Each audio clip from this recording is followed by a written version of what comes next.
নমস্কার বাঙালি। আমারও আপনার কিছু সত্য ও ভৌতিক ঘটনা দিয়ে সাজানো আমাদের বিশেষ নিবেদন প্রেত জনি।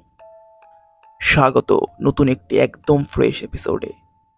আশা করছি সবাই ভালো আছো, সবার শরীর একদম সুস্থ আছে।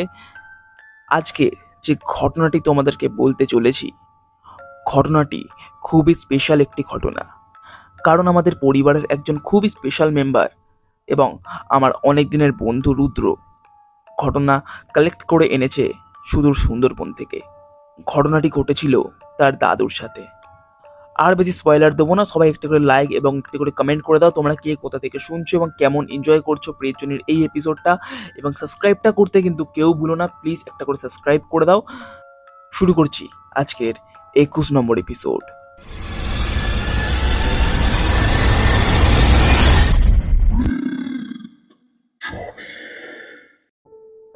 আজ থেকে প্রায় 50 বছর আগের কথা। তখন আমার দাদুর বয়স 20। দাদু ছোটবেলায় খুবই ডানপিটে ছিল, ফলে কম বয়সে জঙ্গলে গিয়ে মাছ ধরা, কাঁকড়া ধরা ও মধু সংগ্রহ করায় পটু হয়ে ওঠে। এমনই একদিন দাদু ও আরো কয়েকজন ঠিক করে পূর্ণিমার রাতে মাছ ধরতে যাবে জঙ্গলের ধারে। কারণ পূর্ণিমার রাতে নাকি মাছ ভালো পাওয়া যায়। যেমন ভাবা ঠিক তেমনই কাজ। পূর্ণিমার রাতে দাদু ও আরো 3 জন বেরিয়ে পড়ে।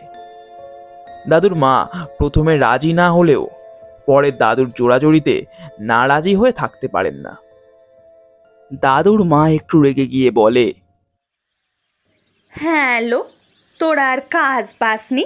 এই ভরা পূর্ণিমের রেতে মাছ ধরতে যাবি, তাও আবার জঙ্গলের ধারে? বলি বাঘের ভয় না থাকুক, তেনারা তো আছেন নাকি? দাদু একটু কাকুতি মিনতি করে বলে, যেতে দাও না মা, ও মা যেতে দাও না। আজকে যা মাছ কাঁকড়া পাবো সেগুলো কালকে হাটে বিক্রি করে অনেক টাকা পাবো, তা দিয়ে আমাদের অনেক দিন চলে যাবে। তুমি বাধা দিও না মা। দাদুর মা বলে, আচ্ছা ঠিক আছে, যা, কিন্তু নৌকোয় উঠি আগে মায়ের নাম স্মরণ করি, তারপর নৌকো ছাড়বি বলে দিলেম। দুগ্গা দুগ্গা। এদিকে বাকি 3 জন নদীর ধারে বসে আছে। দাদু এলেই নৌকা ছাড়বে। তাদের সবার কাছে রয়েছে একটা করে মাছ ধরার হাত জাল, একটি করে লম্প আর একটা করে ধারালো কাঠারি। একই জঙ্গল, সবসময় বাঘের ভয় লেগেই আছে। তারপর আবার পূর্ণিমার রাত, কখন কি বিপদ এসে পড়ে সেই ভয় কাঠারি আনা। তারপর দাদু আসলে নৌকা ছাড়া হয়। তাদের মধ্যে সব থেকে যে বয়স্ক তাকে সবাই রতন খুড়ো বলে ডাকতো। আর 2 জন দাদুর থেকে কয়েক বছরের বড়, একজন শ্যামাপদ ও অন্যজন হরিহর। রতন খুড়ো একটু বিরক্ত হয়ে বললেন, এই বিশাল, এত দেরি হলো কেন রে তোর? তোরা আজকালকার সেলিবিলিয়েরা পারিসও বটে। আগে মা বারণ করছিল, মাকে বুঝিয়ে রাজি করাতেই দেরি হয়ে গেল। হরিহর নৌকা ছাড়ল। এরপর নৌকা জঙ্গলের ধারে পৌঁছতেই রতন খুড়ো মা বনবিবিকে স্মরণ করে বলে উঠল, মা, এই বাচ্চা বাচ্চা ছেলেগুলোকে নিয়ে এই জঙ্গলে আইছি দুটো মাছ কাঁকড়ার জন্য। তুমি ওদের রক্ষে করো মা, তুমি রক্ষে করো। তারপর নদীর একটা ছোট জল দিয়ে আস্তে আস্তে ঢুকে পড়ে জঙ্গলে। ফরেস্ট অফিসার মাঝে মাঝে রাতে জঙ্গল পাহারা দেয়, ফলে জঙ্গলের অনেকটাই ভেতরে যেতে হলো তাদেরকে। কিছুটা দূর গিয়ে নৌকা থামিয়ে একটা গাছের গায়ে নৌকা বাঁধল। সবাই চারিদিক দেখতে লাগলো। চারিদিকে সুন্দরী নিম সোনাঝুরি গাছে ভরা, আর কিছুটা দূরেই একটা বিশাল বড় চটকা গাছ। পূর্ণিমার রাত হলেও চাঁদের আলো শুধু নদীর জলটুকুতেই পড়েছে, আর বাকি জঙ্গলে তখনও আমাবস্যা। পুরোপুরি আলো অথবা পুরো অন্ধকার হলেও তাও এতটা ভয়ঙ্কর লাগে না। এই আলো আধারিতে চটকা গাছটা শতগুণ ভয়ঙ্কর লাগছে। শ্যামাপদর চোখ চটকা গাছটার উপর পড়তেই যেন গাটা শিউরে উঠল। শ্যামাপদ হালকা ভয় ভয় নিয়ে রতন খুড়োকে বলল, খুড়ো, এখানে একটা চটকা গাছ আছে। আমাদের মনে হয় এখানে নৌকো দাঁড় করানোটা ঠিক হয়নি। চুপ কর হতভাগা, চুপ কর, কথা কোস নে। চটকা কাছে তো কি হয়েছে, আমরা তো আছি নাকি? বেশি কথা না কয়ে জাল ফেলতো দেখি, এখন সময় নষ্ট করিস নে। প্রথম কয়েকবার জাল ফেলতে সবারই কয়েকটা করে মাছ পড়েছে, কিন্তু আশ্চর্যের ব্যাপার, তারপর আর একটাও মাছ জালে ওঠে না। সবাই অবাক হয়, কারণ পূর্ণিমা অমাবস্যার রাতে মাছ পড়বে না তা কখনো হতে পারে না। এরপর হরিহর বলে ওঠে, আচ্ছা খুড়ো, শুনেছি নাকি এই জঙ্গলে খুব বাজে একটা চটকা গাছ আছে, তার কাছে যেতে নাকি সকলে ভয় করে।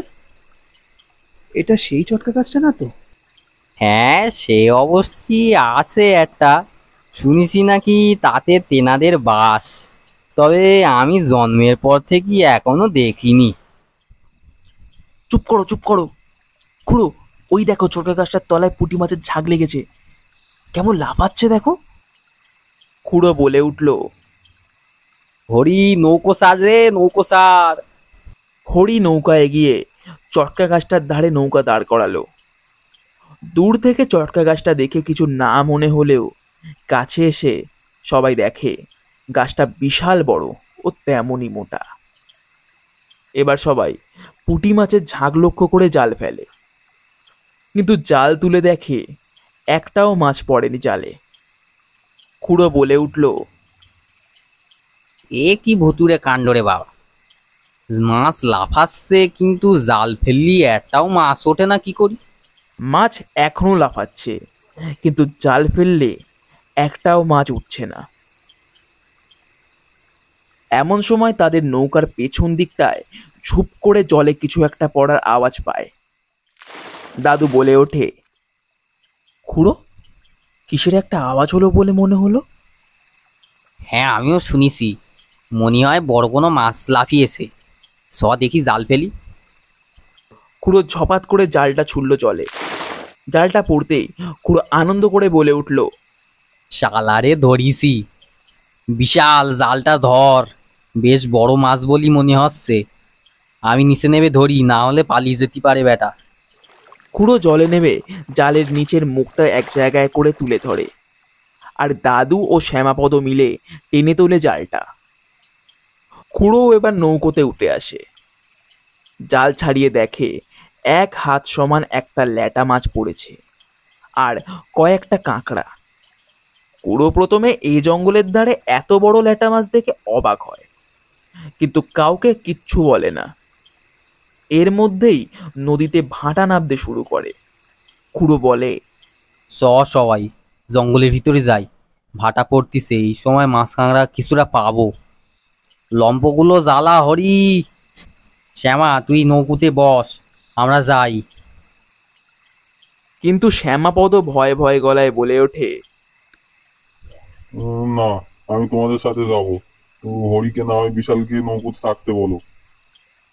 এবার খুড়ো একটু বিরক্ত হয়ে বলে ওঠে, সত্যি শ্যামা, তোর এত ভয়? ঠিক আছে, এই বিশাল তুই থাক। দাদু বললেন, জি আজ্ঞে খুড়ো।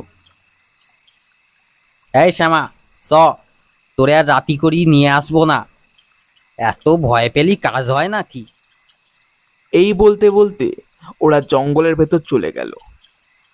দাদু লম্প জেলে চুপ করে বসে থাকে নৌকোয়। হঠাৎ চুপ করে জলে আবার আওয়াজ হলো। দাদুও তাড়াতাড়ি করে জাল ছুঁড়ে দিল জলে। এইবারে জালটা বেশ ভারী ভারী ঠেকছে, মনে হয় আবার বড় মাছ উঠেছে, কিন্তু জাল তুলে দেখে কিচ্ছু নেই।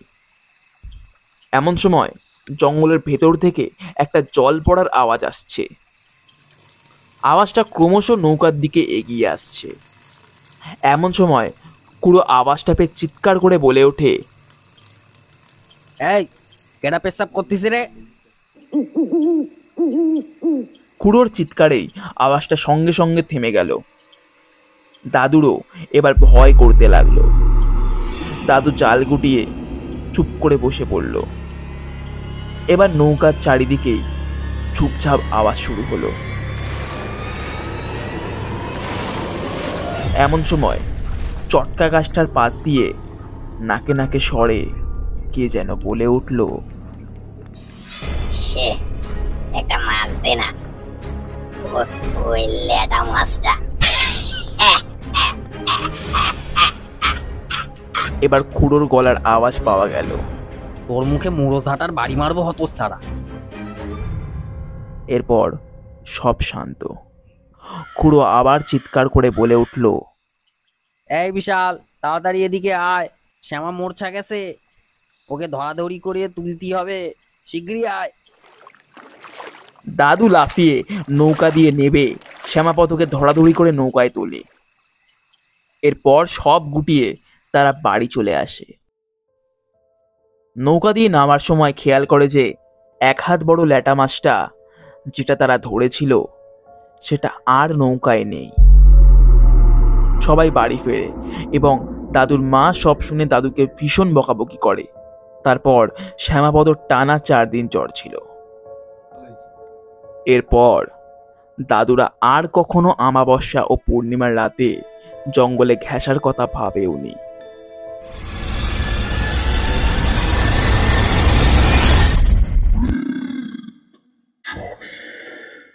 ঘটনা পাঠে আমি রাজ এবং ভয়েস পার্টনার রুদ্র, অর্জুন এবং অর্পিতা। কেমন লাগলো আজকের ঘটনাটি? আশা করছি তোমাদের এই ঘটনাটি ভালো লেগেছে, এবং যদি ভালো লাগে তবে কিন্তু অবশ্যই একটি লাইক এবং একটি সাবস্ক্রাইব করতে একদম ভুলবে না।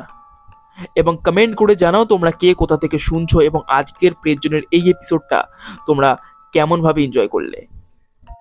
শেয়ার করে দাও তোমাদের বন্ধু বান্ধব প্রিয়জনদের সঙ্গে এই এপিসোডটা, এবং তোমরাও আমাদেরকে ঘটনা পাঠাও। আমাদেরকে ঘটনা পাঠাতে গেলে কি করতে হবে না, মেল করতে হবে ডিসক্রিপশন বক্সে দেওয়া ইমেল আইডি অথবা ফেসবুক আইডিতে তোমরা তোমাদের ঘটনা আমাদেরকে পাঠাতে পারো। তবে এটি অবশ্যই লক্ষ্য রাখতে হবে সেই ঘটনাটি কিন্তু একদম এক্সক্লুসিভ একটি ঘটনা যেন হয়। সেই ঘটনাটি যেন অন্য কোনো চ্যানেল অথবা অন্য কোনো প্ল্যাটফর্মে যেন পডকাস্ট না হয়। আমরা ফিরছি ঠিক আগামী বৃহস্পতিবার রাত 11টার সময়। আজকের জন্য সকলকে শুভরাত্রি।